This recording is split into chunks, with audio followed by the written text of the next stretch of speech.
আসসালামু আলাইকুম সবাইকে শুভরাত্রি।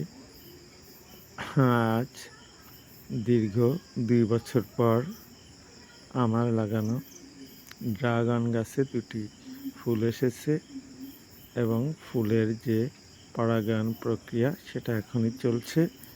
দেখুন এখানে আল্লাহর কি মহান সৃষ্টি, যে সৃষ্টির মাধ্যমে দুটি ফুল, এখানে একটা ফুলের ভিতরে আর একটা ফুল, চারপাশে যেটা দেখছেন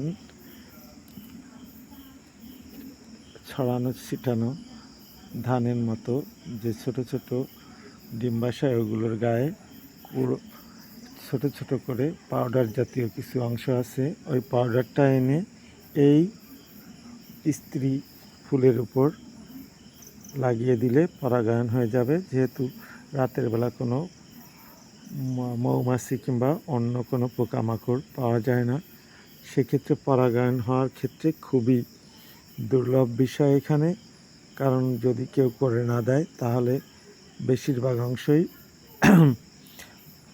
ড্রাগন ফল ফুল হওয়ার পর আর ফলে পরিণত হয় না। তো ফলে পরিণত হতে হলে অবশ্যই আপনাকে পরাগায়ন করতে হবে। যেহেতু পরাগায়ন ছাড়া পৃথিবীতে কোনো কিছুই সম্ভব নয়। যেভাবে হোক, প্রাকৃতিকভাবে হোক কিংবা কৃত্রিমভাবে হোক, পরাগায়ন আপনাকে করতেই হবে।